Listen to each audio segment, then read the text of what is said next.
জয় শ্রীকৃষ্ণের জয় এবং জয় শনি মহারাজের জয়।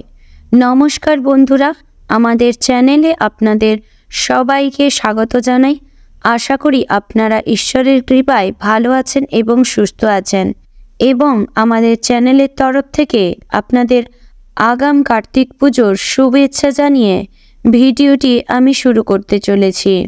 তো বন্ধুরা, স্কিপ না করে ভিডিওটি সম্পূর্ণ দেখতে থাকুন। বন্ধুরা, শনিবার কার্তিক মাসের সংক্রান্তির দিন বাড়ির এই স্থানে জ্বালিয়ে দিন এই একটি প্রদীপ। আপনার সকল দুর্ভাগ্য দূর হবে, বাড়িতে অর্থ আসবে, এবং যে বাড়িতে ভগবান শ্রীকৃষ্ণ এবং লক্ষ্মী দেবী সহায় থাকেন সেই পরিবারে কিন্তু কোনো অশান্তি থাকে না, সবাই থাকেন নীরোগ। তো বন্ধুরা, মূল পর্বে ফিরে যাওয়ার আগে আমি আমার সমস্ত দর্শক বন্ধুদের অনুরোধ জানাবো, ভিডিওটি যদি ভালো লেগে থাকে এবং আপনার উপকারে আসে তবে অবশ্যই ভিডিওটিতে একটি লাইক করে আমার পাশে থাকবেন, এবং চ্যানেলে যদি আপনারা নতুন হয়ে থাকেন অবশ্যই চ্যানেলটিকে সাবস্ক্রাইব করে পাশে থাকা বেল আইকনটি ক্লিক করবেন, এবং কমেন্টে জয় শ্রীকৃষ্ণের জয় এবং জয় কার্তিক দেবের জয় লিখে জানাবেন। তো বন্ধুরা, কার্তিক মাসের সংক্রান্তি পড়েছে 16ই নভেম্বর এবং 30শে কার্তিক। এই দিনের বার হচ্ছে শনিবার।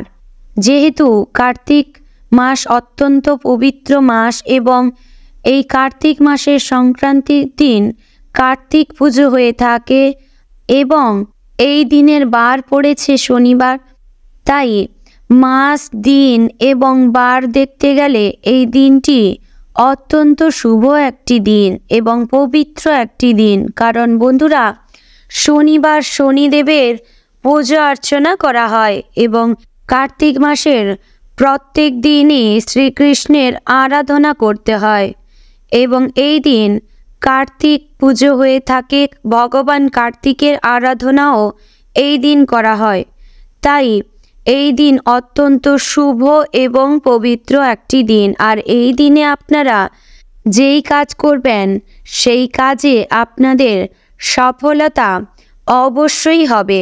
তাই বন্ধুরা, এই ভিডিওটিতে বলা সমস্ত নিয়মগুলি আপনারা এই দিন অবশ্যই পালন করবেন, না হলে আপনাদের ভাগ্যে এবং আপনাদের পরিবারে চরম দুর্গতি লেগে থাকবে। তাই বন্ধুরা, অবশ্যই এই নিয়মগুলি মেনে চলবেন। তো চলুন বন্ধুরা, প্রথমেই জেনে নেব আপনারা এই দিন কোন কাজগুলি করবেন, এবং তারপরেই জেনে নেব কোন কাজগুলি আপনারা এই দিন করবেন না। যে কাজগুলি করবেন সেগুলো হচ্ছে, নাম্বার 1, এই দিন যদি আপনার বাড়িতে কোনো পশু পাখি আসে কিংবা কুকুর আসে, তাকে তাড়িয়ে না দিয়ে তাদেরকে কিছু খেতে দেবেন কিংবা জল খেতে দেবেন। বন্ধুরা, এতে আপনার গৃহদোষ এবং বাস্তুদোষ দূর হবে এবং আপনার সমস্ত পাপ দূর হয়ে আপনার পূর্ণ অর্জন হবে। নাম্বার 2, এই দিন আপনারা কারুর ক্ষতি করার চেষ্টা করবেন না, সর্বদা সৎ মানসিকতা রাখার চেষ্টা করবেন। নাম্বার 3, কারুর সঙ্গে দুর্ব্যবহার করবেন না কিংবা নেশা ভাঙ করে কাউকে মারধর করবেন না, গালিগালাজ করবেন না। অর্থাৎ আপনারা অবশ্যই এই দিন ধার্মিক কাজকর্ম করবেন, ঈশ্বরের আরাধনা করবেন, শরণাপন্ন করবেন, পুজো পাঠ করবেন, এবং আপনারা এই দিন অবশ্যই গীতা পাঠ করতে পারেন। এতে আপনার পরিবারের মঙ্গল ঘটবে। কারণ বন্ধুরা, গীতা হচ্ছে পবিত্র গ্রন্থ। এই গীতা পাঠ করলে পরিবারে সুখ শান্তি বিরাজ করে। তাই অবশ্যই এই দিন গীতা পাঠ করতে কিন্তু একদমই ভুলবেন না। তো বন্ধুরা, এবার জেনে নেব আপনারা এই দিন বাড়ির কোন কোন স্থানে অবশ্যই প্রদীপ জ্বালাবেন। এতে বন্ধুরা, আপনাদের পরিবারে যদি কোনো অশুভ শক্তির প্রভাব থাকে তা দূর হবে, শুভ শক্তির আবির্ভাব হবে এবং ভগবান শ্রীকৃষ্ণের আশীর্বাদ অবশ্যই আপনারা পাবেন।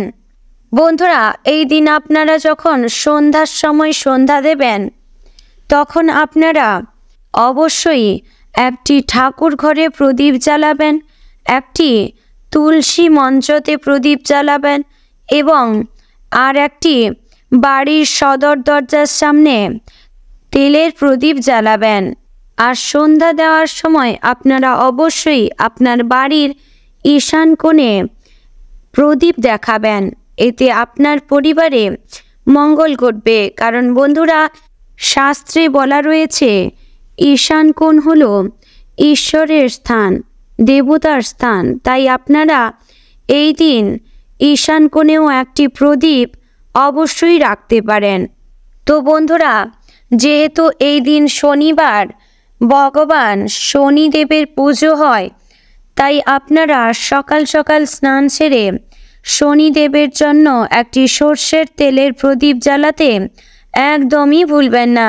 এতে শনিদেব খুবই সন্তুষ্ট হন এবং আপনার পরিবারে ঝগড়া ঝামেলা, অশান্তি এবং সমস্ত রোগ ব্যাধি দূর হয়ে যায়। তাই বন্ধুরা, অবশ্যই সকাল সকাল একটি সর্ষের তেলের প্রদীপ শনিদেবের উদ্দেশ্যে, শনিদেবের নাম করে, শনিদেবকে স্মরণ করে জ্বালাবেন।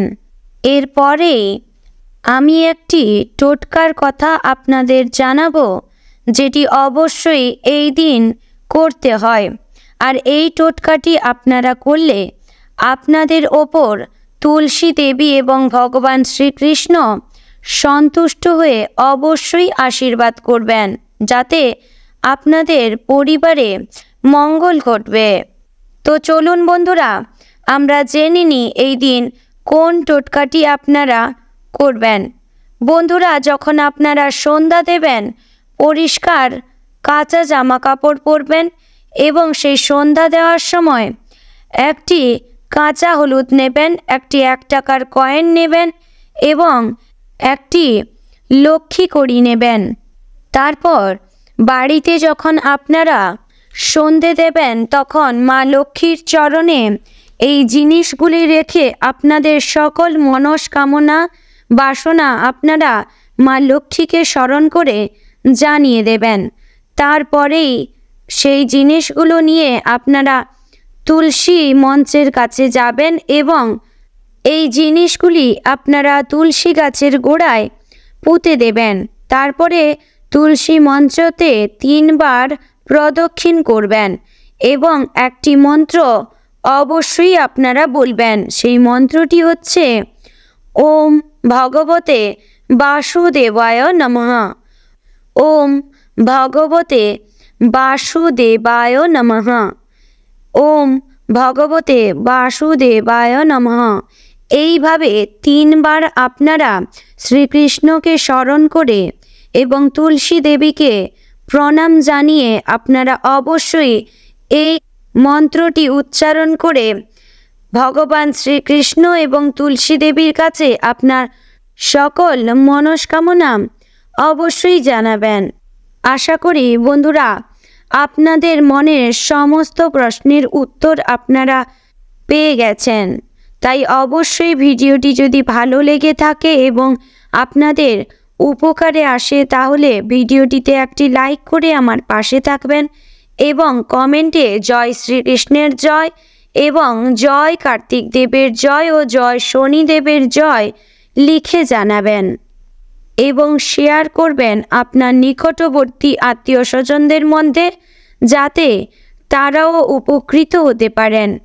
আর আশা করি তারা ভিডিওটি দেখে আপনাকে অবশ্যই ধন্যবাদ জানাবেন। বন্ধুরা, এই কার্তিক সংক্রান্তির দিন আর কি করা উচিত নয়, আপনারা আমাদের এই চ্যানেলের আরও অন্য ভিডিও দেওয়া হয়েছে, সেই ভিডিও আপনারা অবশ্যই দেখবেন এবং দেখে আশা করি আপনারা অবশ্যই উপকৃত হবেন।